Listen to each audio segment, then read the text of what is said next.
Monsieur le Président, Messieurs du tribunal,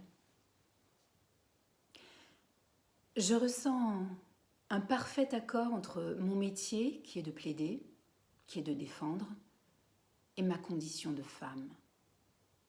Je m'identifie précisément et totalement avec Madame Chevalier et avec ces 3 femmes présentes à l'audience, avec ces femmes qui manifestent dans la rue, avec ces millions de femmes françaises et autres. Elles sont ma famille, elles sont mon combat, elles sont ma pratique quotidienne. Et si je ne parle aujourd'hui, messieurs, que de l'avortement et de la condition faite à la femme par une loi répressive, une loi d'un autre âge, c'est moins parce que le dossier nous y contraint que parce que cette loi est la pierre de souche de l'oppression qui frappe les femmes. C'est toujours la même classe, celle des femmes pauvres, vulnérables économiquement et socialement, cette classe des sans-argent et des sans-relations qui est frappée. Voilà 20 ans que je plaide, messieurs, et je pose chaque fois la question et j'autorise le tribunal à m'interrompre s'il peut me contredire. Je n'ai encore jamais plaidé pour la femme d'un haut commis de l'État, ou pour la femme d'un médecin célèbre, ou d'un grand avocat, ou d'un PDG de société, ou pour la maîtresse de ces mêmes messieurs. Je pose la question. Cela s'est-il trouvé dans cette enceinte de justice ou ailleurs? Vous condamnez toujours les mêmes, les Madame Chevalier. Autre exemple de cette justice de classe qui joue sans la moindre exception concernant les femmes. Le manifeste des 343. 343 femmes, aujourd'hui 3000, j'en suis une moi-même, ont dénoncé le scandale de l'avortement clandestin, le scandale de la répression et le scandale de ce silence que l'on faisait sur cet avortement. Les a-t-on seulement inculpés? Nous a-t-on seulement interrogés? Je pense à Simone de Beauvoir, à Françoise Sagan, Jeanne Moreau. Catherine Deneuve, dans un hebdomadaire à grand tirage, je crois, Catherine Deneuve est représentée avec la légende la plus jolie maman du cinéma français. Oui, certes, mais elle est aussi la plus jolie avortée du cinéma français. Retournons aux sources. Pour que Marie-Claire, qui s'est retrouvée enceinte à 16 ans, puisse être poursuivie pour délit d'avortement, il eût fallu prouver qu'elle avait tous les moyens de savoir comment ne pas être enceinte et tous les moyens de prévoir. Ici, messieurs, j'aborde le problème de l'éducation sexuelle. Ce que je voudrais savoir, c'est combien de Marie-Claire en France ont appris qu'elles avaient un corps, comment il était fait, ses limites, ses possibilités, ses pièges, le plaisir qu'elles pouvaient en prendre et donner. Combien? Très peu, j'en ai peur. Je voudrais aussi savoir combien de parents, et je parle de parents qui ont les moyens matériels et intellectuels de le faire, abordent tous les soirs, autour de la soupe familiale, l'éducation sexuelle de leurs enfants. Madame Chevalier, on vous l'a dit, n'avait pas de moyens matériels et elle n'avait pas reçu elle-même d'éducation sexuelle. Je parle de moi-même et de mes rapports avec mes enfants. Moi, je n'ai pas pu le faire. Pourquoi? Je n'en sais rien, mais je peux peut-être essayer de l'expliquer. Peut-être parce que entre les parents et les enfants, il y a un rapport passionnel, vivant, vivace, et c'est bon qu'il en soit ainsi. Peut-être aussi parce que pour les enfants, il y a cette image des rapports amoureux des parents et que cela peut culpabiliser les enfants et la mère. Toujours est-il que l'on ne peut décider que les parents auront l'entière responsabilité de l'éducation sexuelle. Il faut des éducateurs spécialisés, quitte pour les parents à apporter en quelque sorte une aide complémentaire. Pourquoi ne pratique-t-on pas l'éducation sexuelle dans les écoles, puisqu'on ne veut pas d'avortement? Pourquoi ne commence-t-on pas par le commencement? Pourquoi? Parce que nous restons fidèles à un tabou hérité de nos civilisations judéo-chrétiennes qui s'oppose à la dissociation de l'acte sexuel et de l'acte de procréation. Ils sont pourtant 2 choses différentes. Ils peuvent être tous les deux actes d'amour. Mais le crime des pouvoirs publics et des adultes est d'empêcher les enfants de savoir qu'ils peuvent être dissociés. Deuxième responsabilité. L'accusation, je le lui demande, peut-elle établir qu'il existe en France une contraception véritable, publique, populaire et gratuite? Je ne parle pas de la contraception gadget, de la contraception clandestine qui est la nôtre. Je parle d'une véritable contraception. Dans la logique de la contraception, je dis qu'est inscrit le droit à l'avortement. Prenons une femme libre et responsable, parce que les femmes sont libres et responsables. Prenons l'une de ces femmes qui aura fait précisément ce que l'on reproche aux autres de ne pas faire, qui aura manifesté constamment, régulièrement, en rendant visite à son médecin, sa volonté de ne pas avoir d'enfant et qui se trouverait, malgré tout cela, enceinte. Je pose alors la question, que faut-il faire ? J'ai posé la question à tous les médecins, ils m'ont tous répondu, à l'exception d'un seul, il faut qu'elle avorte. Il y a donc inscrit dans la logique de la contraception le droit à l'avortement.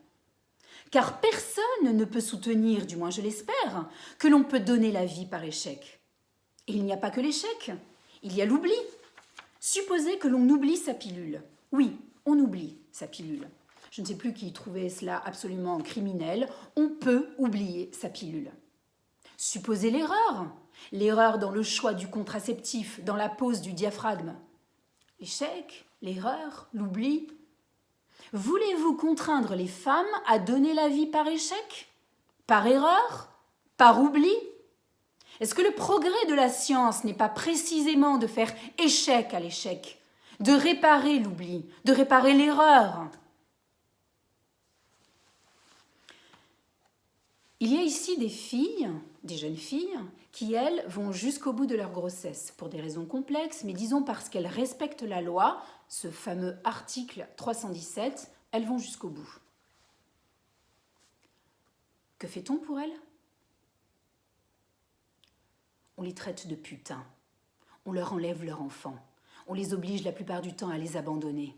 On leur prend 80% de leur salaire. On ne se préoccupe pas du fait qu'elles sont dans l'obligation d'abandonner leurs études. C'est une véritable répression qui s'abat sur les mères célibataires. Il y a là une incohérence au plan de la loi elle-même. Cette loi, messieurs, elle ne peut pas survivre parce qu'elle est contraire à la liberté de la femme, cet être depuis toujours opprimé. La femme était esclave avant même que l'esclavage fût né. Quand le christianisme devint une religion d'État, la femme devint le démon, la tentatrice. Au Moyen-Âge, la femme n'est rien. La femme du cerf n'est même pas un être humain, c'est une bête de somme. Et malgré la Révolution, où la femme émerge, parle, tricote, va aux barricades, on ne lui reconnaît pas la qualité d'être humain à part entière. Pas même le droit de vote. Pendant la Commune, au canon, dans les assemblées, elle fait merveille. Mais une Louise Michel et une Hortense David ne changeront pas fondamentalement la condition de la femme. Quand la femme, avec l'ère industrielle, devient travailleur, elle est exploitée comme les autres travailleurs. Mais à l'exploitation dont souffre le travailleur s'ajoute un coefficient de surexploitation de la femme par l'homme, et cela dans toutes les classes. L'oppression est dans la décision vieille depuis des siècles de soumettre la femme à l'homme, ménagère ou courtisane. Pour trouver le moyen de cette soumission, messieurs, comment faire? On fabrique à la femme un destin biologique, un destin auquel aucune d'entre nous ne peut ou n'a le droit d'échapper. Notre destin à toutes ici, c'est la maternité. Un homme se définit, existe, se réalise par son travail, par sa création, par l'insertion qu'il a dans le monde social. Une femme, elle, ne se définit que par l'homme qu'elle a épousé et les enfants qu'elle a eus. Telle est l'idéologie de ce système que nous récusons. Nous n'avons pas le droit de disposer de nous-mêmes. S'il reste encore au monde un cerf, c'est la femme, c'est la serve, puisqu'elle comparaît devant vous, messieurs, quand elle n'a pas obéi à votre loi, quand elle avorte. Comparaître devant vous, n'est-ce pas déjà le signe le plus certain de notre oppression ? Pardonnez-moi, messieurs, mais j'ai décidé de tout dire ce soir. Regardez-vous et regardez-nous. 4 femmes comparaissent devant 4 hommes. Et pour parler de quoi ? De sonde, d'utérus, de ventre, de grossesse, d'avortement. Croyez-vous que l'injustice fondamentale et intolérable n'est pas déjà là ? Ces 4 femmes devant ces 4 hommes ? Ne croyez-vous pas que c'est là le signe de ce système oppressif que subit la femme ? Comment voulez-vous que ces femmes puissent avoir envie de faire passer tout ce qu'elles ressentent jusqu'à vous ? Elles parlent d'elles-mêmes. Elles parlent de leur corps, de leur condition de femme, et elles en parlent à 4 hommes qui vont tout à l'heure les juger. Ces revendications élémentaires, physiques, premières, disposées de nous-mêmes, disposées de notre corps, quand nous les formulons auprès de qui ? Auprès d'hommes. C'est à vous que nous nous adressons. Nous vous le disons. Nous, les femmes, nous ne voulons plus être des serves. Est-ce que vous accepteriez, vous, messieurs, de comparaître devant des tribunaux de femmes parce que vous auriez disposé de votre corps ? Cela est démentiel. Acceptez que nous soyons à ce point aliénés. Accepter que nous ne puissions pas disposer de notre corps. Ce serait accepter, messieurs, que nous soyons de véritables boîtes, des réceptacles dans lesquels on sème par surprise, par erreur, par ignorance, dans lesquels on sème un spermatozoïde. Ce serait accepter que nous soyons des bêtes de reproduction sans que nous ayons un mot à dire. L'acte de procréation est l'acte de liberté par excellence. La liberté entre toutes les libertés, la plus fondamentale, la plus intime de nos libertés. En jugeant aujourd'hui, vous allez vous déterminer à l'égard de l'avortement et à l'égard de cette loi et de cette répression. Et surtout, vous ne devez pas esquiver la question qui est fondamentale. Est-ce qu'un être humain, quel que soit son sexe, a le droit de disposer de lui-même ? Je vous dirai encore 2 mots. A-t-on encore aujourd'hui le droit, en France, dans un pays que l'on dit civilisé, de condamner des femmes pour avoir disposé d'elles-mêmes ou pour avoir aidé l'une d'entre elles à disposer d'elle-même ? Ce jugement, messieurs, vous le savez, je ne fuis pas la difficulté, c'est pour cela que je parle de courage.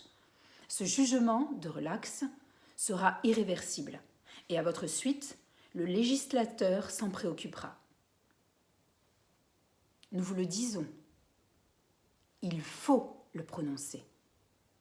Parce que nous, les femmes, nous, la moitié de l'humanité, nous sommes mis en marche. Je crois que nous n'accepterons plus que se perpétue cette oppression.